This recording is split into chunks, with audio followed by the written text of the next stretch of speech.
Thank you for talking to us. With us today we have Lieutenant General Andrew Gutti, the outgoing force commander of the African Union mission in Somalia. How would you describe your time as the leader of the African Union forces here in Somalia? First of all, when I came to Somalia, I found that the war was within the city. We had just moved out of out of some parts of the city. The front line was university, and then on the western side was toward Syrians of Danile, and that's why our forces were able to move within the area. And then secondly, it's my first time to be with the multinational force. Of course, you see, with the troops of different doctrines.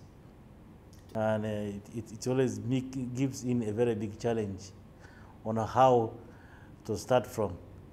But all the same, we started off and we staggered forward, reinforced by the resolution 2036 of the UN, increasing the forces of AMISOM from 12,000 to 17,000. We're able to expand now into all 4 sectors of operation area. At the time that you took over the role as force commander, Alshabab had been pushed out of Mogadishu, and you took up the role of what most will consider not so conventional kind of warfare when fighting Alshabab. How did that affect your operations? How did that affect how you actually tackled Alshabab? By that time, when they were still within the vicinity of the city, in the build-up area, Al-Shabaab shifted to asymmetrical warfare after a decisive battle in Danile. That's when they shifted to asymmetrical warfare. Otherwise, before, they were still intact, and they are not changed the tactics yet. Did that affect how you operated as a conventional army? No, with the experience, with the old experience I have, it was not really something new. It's just change of environment. Let's talk a bit about the successes. What would you say are some of the successes you achieved during your period here? There are a few areas I could maybe point out. One of the areas is that we call in for the elders. Elders came in and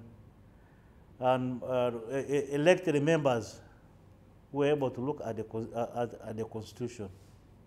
We elected members to the parliament, and then members of parliament elected the president. So we made the situation conducive for political arena to take root. There was a lot of stimulation on the side of the economy. The airport now was receiving more than 20 aircrafts. As per now, it's per day. The seaport was bringing in 20 to 30 ships docking, depending on the state of the sea. We had so many people returning from diaspora. You can see the city has already changed its shape. There was nobody here before, but now there's building, shops are mushrooming, restaurants as you move around, plus the traffic jam which has taken place. AMISOM is a victim of its own success in that they were able to capture and push Al-Shabaab back quickly, but too quick in the sense that they ran out of troops to actually handle the territories that they captured, and that over the last 6 or so months there's been a halt in operations. That's the reason why Al-Shabaab has been able to operate, and we've seen maybe an increased number in IEDs, suicide bombings, and the recent attack in Nairobi, Kenya, the Westgate Mall. Would you say the fact that you've been stretched as a force has actually facilitated Shabaab to continue up their operations in Somalia? I don't think so, because what I should be able to tell you is that in the military, there are phases of war. There is a war where there's a start when you start an offensive. Reaching somewhere, you should consolidate the achievements first before you proceed to the next objective. So the phase where we are right now is a consolidation phase. You know also that down the road, 21 years, there has been a vacuum in areas where Alshabab was controlling, there were no administrative structures.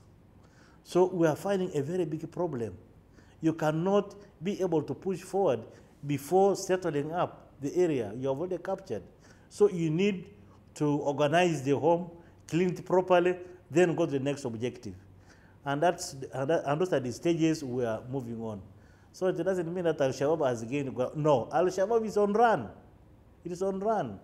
And as soon as we start an offensive, the next offensive, find that the stories to be enumerated again that they are able to fight, they will not be there. Talking about your numbers, recently we saw that the United Nations Security Council approved additional troop numbers, about 3 battalions for the force on the ground to help in the fight against Shabab. Do you feel that those numbers are enough? And also the fact that they only have a 2-year mandate to start with. Is that enough to get the job finished and to get it done properly? The number of troops was increased from 12,000 to 17,000 with some force enablers and multipliers. But despite lack of force multipliers and enablers, we were able to open up. We were able to go to these 4 sectors. We were able to deploy.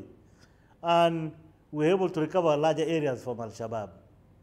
So with the approval of more forces on the ground, we shall be able to at least get key areas whereby we know that it's the taps which provide Al-Shabaab with the finances to finance the war will be closed. So the taps will be dry and no more Al-Shabaab financing the war or getting replenished. So increasing more troops plus the reinforcement of more force enablers in the area to make sure that we shall be able to finish our campaign. One of your major partners in your operation in Somalia is the SNA forces. And you've had to work with them and go on operations with them. Where do they stand right now as an operational unit, as a force? And if they do require more help, what is it that they require? You know, in the army, training is a process which has got its own stages. We started training a battalion. Then we came up to now, we trained up 2 brigades from Bianga. These are the 2 brigades which are already with the front line with the AMISOM forces. 1 brigade was given to Burundi, another brigade was given to Uganda contingents to mentor them. And then also with the logistical support from the US government and stipends from partner states, we are able now to make sure that this force is becoming used to what is supposed to the role they are supposed to do on the ground. And our end state is that at the end of the day, they should be able to take over, especially now with the UN having lifted the arms embargo. They will be well polished on the side of weaponry. You now pass on the baton as the force commander to a new force commander from Burundi. What would you say from your experience would be maybe some of the challenges that lie ahead for him?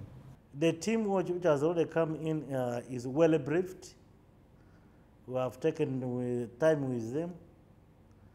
I don't think they will really get a lot of obstacles. Because when I look at the officers, the 2 deputies of operations and support, they are all officers who have they have enough experience.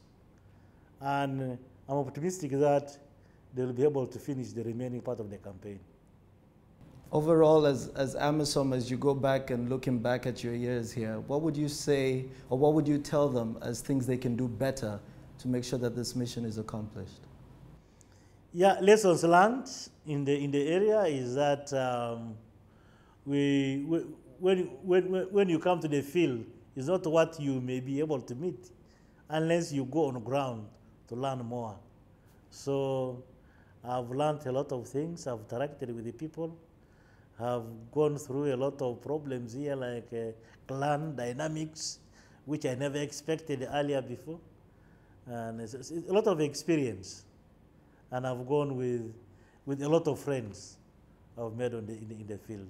AMISOM as a structure, do you feel that's the way forward for a lot of African countries in conflict? Should they use the AMISOM model as a way of solving their crisis and also tackling extremism?